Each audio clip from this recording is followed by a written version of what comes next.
announcement of you coming in, Yeah. you came out, the standing ovation, to when you left again, another announcement that you're walking out there, and how much do you appreciate that? Yeah, I just so much appreciation to Utah organization for acknowledging me. Um, I definitely appreciate it.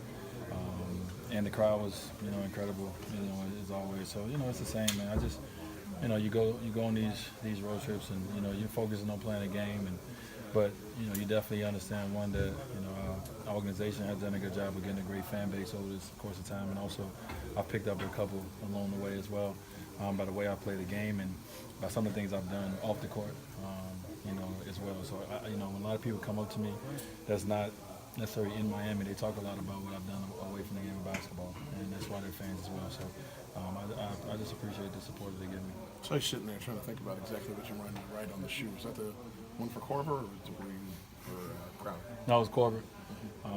It's my 03 draft mate. Just one of the nicest people you're going to meet. One of the best dudes that I've been around. I was lucky to have him for a teammate for a few months, but just knowing him for 16 years, and he's a competitor as well.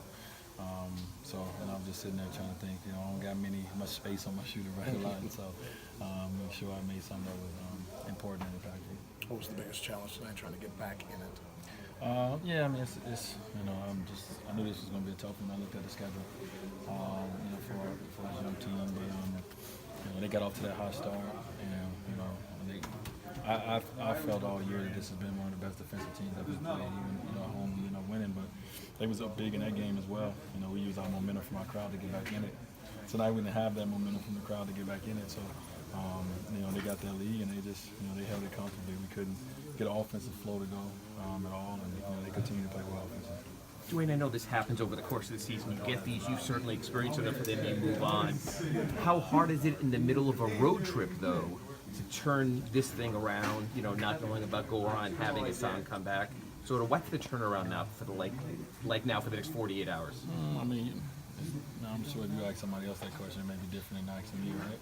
Because I've been through so much, but I just ball this one up and throw this one away. You guys know when you're on a 6-game road trip, all you're trying to do is go 3-3, and if you go 4-2, it's an amazing trip.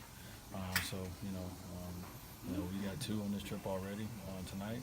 They whipped our butt, but we don't harp on it. We get ready for the next game. The team announced that Hassan is coming back on Friday. How much does that change the equation? What will be different to have him back for the first time in a week?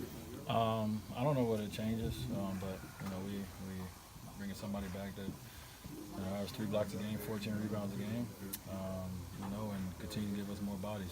As we've lost, and continue to lose guys throughout the trip, etc. We get our guy back. We're happy for him. That he got a chance to be there for the birth of his son, and I'm sure he's going to come back with a lot of smiles. Because of the way he's going to feel inside. So hopefully we can get him back into things. He's been off for a little while, so it's going to take him a little time to get back into rhythm, get back into the game shape he needs to be in. But we happy to have our brother back.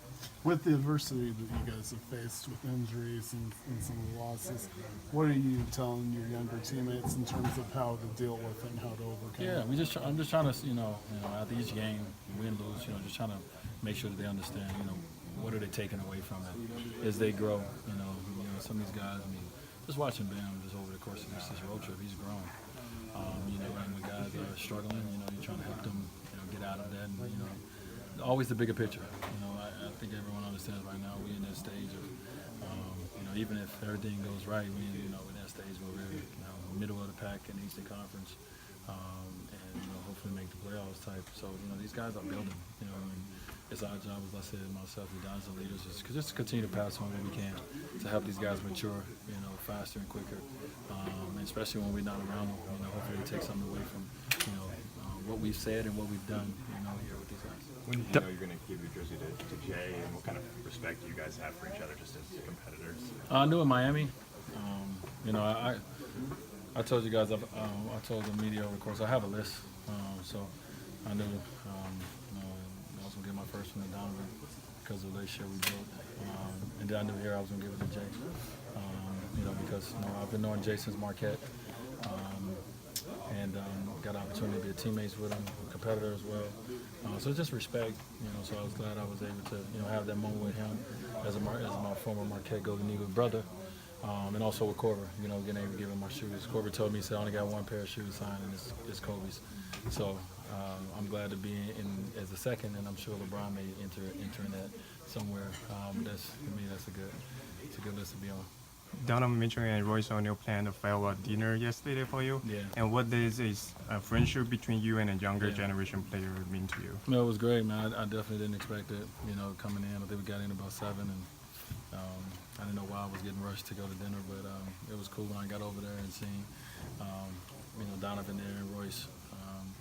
You know, I think it's just great, you know, for the younger generation. You know, you guys know Donovan has been someone who reaches out to me a lot, you know, asks us a lot of questions, and I got a lot of answers for him. Just want to be able to give any player in this game, you know, the knowledge that I've gained over the course of time. And got a chance to talk to him and Royce as well. Just, you know, just asking me a lot of questions about my career, et cetera. So it was cool. And my Stans family as well, which Donovan is a part of now too. So, you know, it's great. Dwayne, was there any point during the game where you noticed, you know, some of the things that you and Donovan worked on over summer?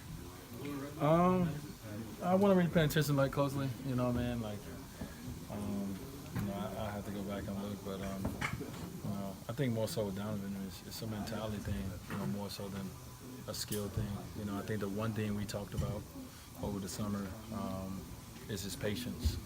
You know, it's having patience, you know, making his moves. He's so dynamic that he's going to have the defense on their heels whenever he had a ball, but, you know, not just going one speed. And so we talked about that a lot even when we was working out. So besides that, you know, it's more so just a mentality thing, and it's kind of one of the biggest things we talked about.